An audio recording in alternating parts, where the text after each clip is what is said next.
Of you. हम अपना topic पढ़ रहे थे, कौन सा? वायु राशियाँ। ठीक है। और वायु राशियों में हमने कुछ बातें कर ली थी अपनी। उसमें हमने एक क्लासिफिकेशन देखा था कि स्रोत के आधार पर वर्गीकरण हमने वायु राशियों का किया था। इसी में दूसरा हमने लास्ट में बात की थी, कौन सा? प्रक्षेप मार्ग के आधार पर, यानी कि गमन मार्ग के आधार पर जो वर्गीकरण था। ठीक है। इसमें देखेंगे अब, जैसे उसके अंदर क्या था, हमारे कितने प्रकार की थी? 4 प्रकार की हमारी कौन सी थी? वायु राशियाँ थी। अब हमारे आती है प्रक्षेप मार्ग के आधार पर। अगर हम देखें तो 16 जो हैं, 16 भागों में इसको बांटा गया है।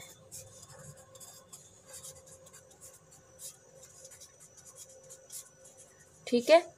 जो प्रक्षेप मार्ग के आधार पर जो विभाजन किया गया है, इन वायु राशियों को 16 भागों में बांटा गया है। ठीक है। सबसे बेसिक जो इसमें कंसेप्ट रखा गया है वो टेम्परेचर को रखा है। ठीक है। टेम्परेचर को इसमें जो है मेन आधार बनाया है। अब इसमें हम एक टेबल को समझेंगे जिसके अंदर क्या होगा, हमारे 16 के 16 हमारे क्या हो जाएंगे, 16 के 16 जो हमारे एयर मासेस हैं उनके बारे में हम पढ़ लेंगे। देखिए, सबसे पहली चीज, ये हमने 2 स्थानों की बात की थी।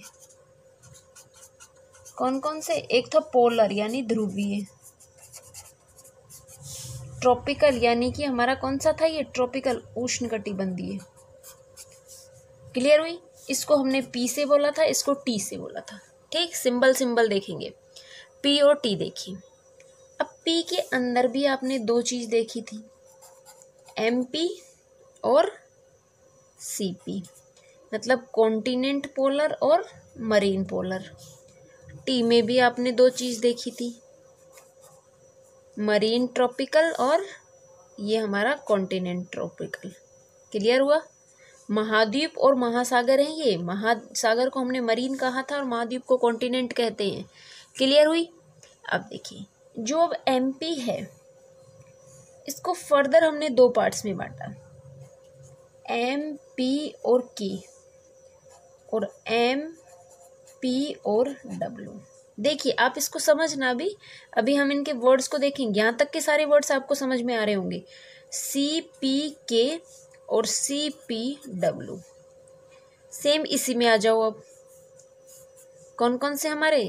एम टी के और M T W, C T K और सी टी डब्ल्यू। क्लियर हुई ये चीज? अब देखिए, अभी तक हमने सारे वर्ड्स देख लिए थे, सिर्फ के और डब्ल्यू ऐसे वर्ड्स आए हैं जो हमें नहीं पता। ठीक। के और डब्ल्यू हमें 2 वर्ड देखने। अब के का मतलब क्या है और डब्ल्यू का मतलब क्या है। देखिए, इसको हम एक अलग पेज लेते हैं, उसमें इसको डिस्कस करते हैं, ताकि हमारा जो सारणी वाला जो ये पार्ट है ये ऐसे का ऐसे रहे। ठीक है। देखिए, हमें कौन कौन से वर्ड देखने हैं? एक तो के देखना है और एक डब्ल्यू वर्ड देखना है। देखिए, जब कोई वायु राशि, समझना चीज को, जब कोई वायु राशि क्या करे, वायु राशि अपेक्षाकृत अधिक ऊंचे ताप वाले मार्ग से गुजरती है। मान लीजिए एक वायु राशि है जिसका जो तापमान है, इसका जो तापमान है उससे अधिक तापमान वाले क्षेत्र से ये गुजरती है। जब ये इस क्षेत्र से गुजरेगी अधिक तापमान वाले से, तो उस वायु राशि के नाम के साथ हम क्या लगा देंगे? के लगा देंगे। मतलब अधिक तापमान वाले क्षेत्र से गुजरेगी तो इसके साथ में हम के लगाएंगे, जिसका अर्थ क्या हुआ कि वायु राशि जो है जब अपने मार्ग के धरातल की अपेक्षा क्या होती है? ठंडी है। समझ में आई ये चीज? देखिए, एक वायु राशि है आपकी, ये फ्लो कर रही है ऐसे। ये इस क्षेत्र में जब आई, पहले ये इधर थी मान लीजिए, और अब जब इस क्षेत्र में आई तो इस धरातल का टेम्परेचर यहाँ पर क्या है? अधिक है।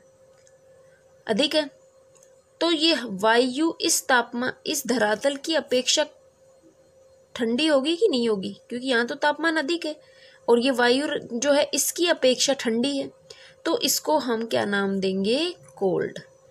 कोल्ड यानी कि जो हमारा किसका वर्ड होता है, जर्मन लैंग्वेज का, तो इसको शॉर्ट नेम दे दिया हमने के। क्लियर हुई।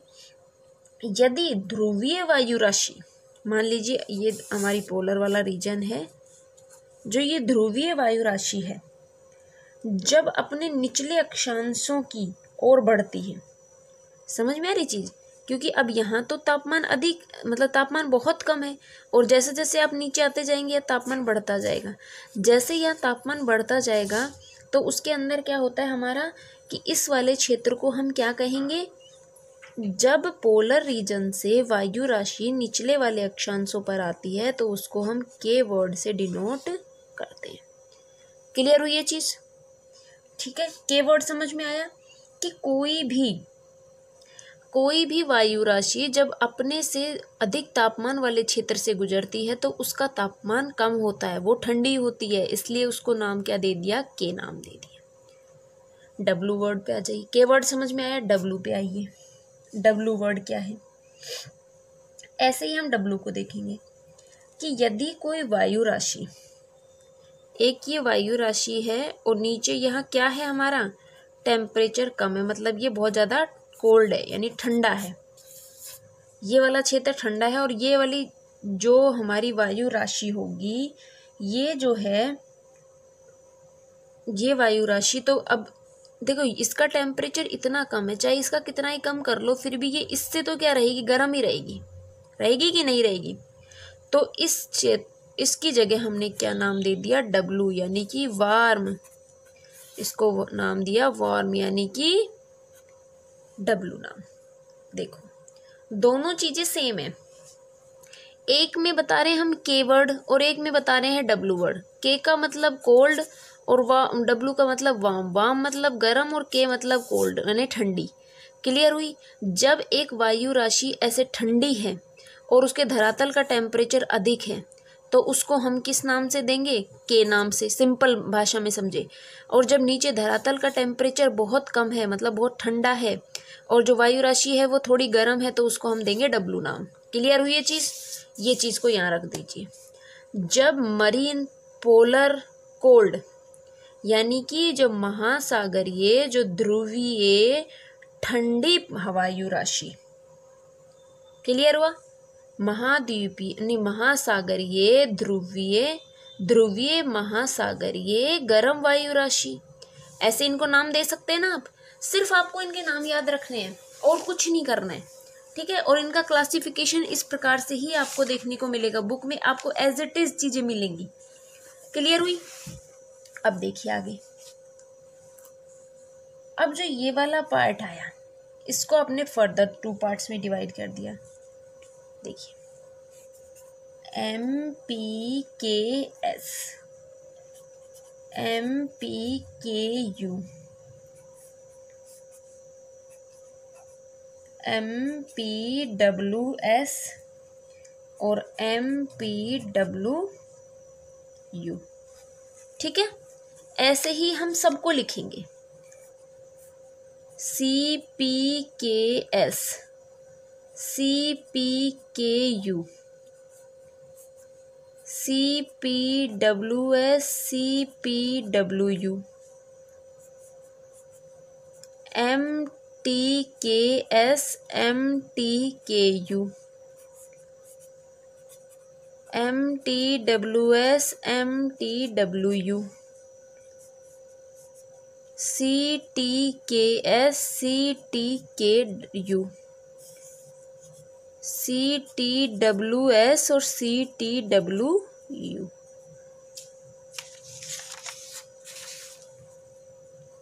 क्लियर हुई ये चीज। देखिए अब आपको इस सब का मतलब पता है, सब का मतलब क्या है। आपको सिर्फ स्मॉल s और स्मॉल u का मतलब नहीं पता, यही तो नहीं पता ना अभी कि आपको क्या नहीं पता, u और s का मतलब आपको अभी नहीं पता है। अब हमें क्या समझना है, u और s का मतलब समझना है, ठीक। देखिए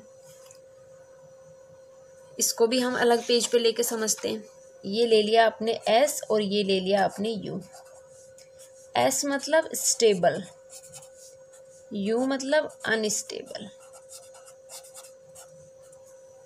मतलब ये हो गई स्थायित्व और ये हो गई हमारी अस्थायित्व। चीज़ों को ना समझना है आपको, रटना नहीं है, ठीक है, क्योंकि रटने से चीज़ें याद नहीं होंगी। इतनी चीज़ क्लियर हुई। देखिए अब आगे एस और यू को हम देखते हैं। यदि प्रक्षेप मार्ग में मान लीजिए कोई वायु राशि, ये आपका एक पर्वत है, एक वायु राशि है जो इस पर्वत ढाल से नीचे उतर रही है, ठीक, पर्वत ढाल से नीचे उतरी और इस वाले क्षेत्र में आकर जो है ये हवा जो वायु राशि है ये जमा हो गई, ठीक है, वायु राशि जमा हो गई, जिससे क्या हुआ कि क्योंकि देखो ये जो वायु राशि जो ठंडी थी तभी तो ये नीचे उड़ल कर आएगी, तब ये यहाँ पर पहुंची, तापमान बढ़ने की वजह से ये क्या हो गई, यहाँ पर जम गई और ये यहाँ पर स्टेबल हो गई। क्लियर हुई चीज।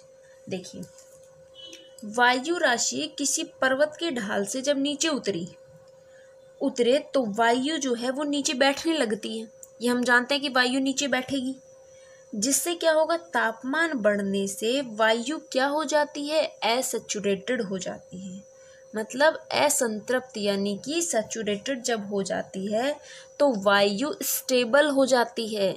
अब जब वायु बिल्कुल सैचुरेटेड हो चुकी है तो अब वो स्टेबल कंडीशन में होगी, स्थायी हो जाएगी वो, ठीक है, इतनी चीज क्लियर हुई, स्थायी हो जाती है।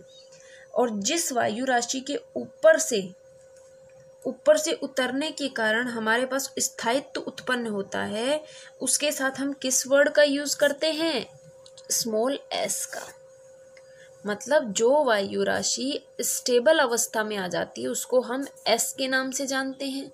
और जो वायु राशि, अब हम यू को भी देख लेते हैं एक बार, जैसे मान लीजिए कि ये पर्वत है, कोई वायु राशि है जो इसके ऊपर गई है, ऊपर चढ़ना पड़े तो क्या होगा, यहाँ पर बहुत ज़्यादा ठंड हो जाएगी, ठंड होने से क्या होगा, जलवाष्प संघनन की प्रक्रिया हो जाएगी, और संघनन की प्रक्रिया होगी, बारिश हो जाएगी, फिर वापस वाष्पीकरण होगा, ये प्रोसेस चलता रहेगा, मतलब ये स्थायी नहीं है, ये अनस्टेबल होती है।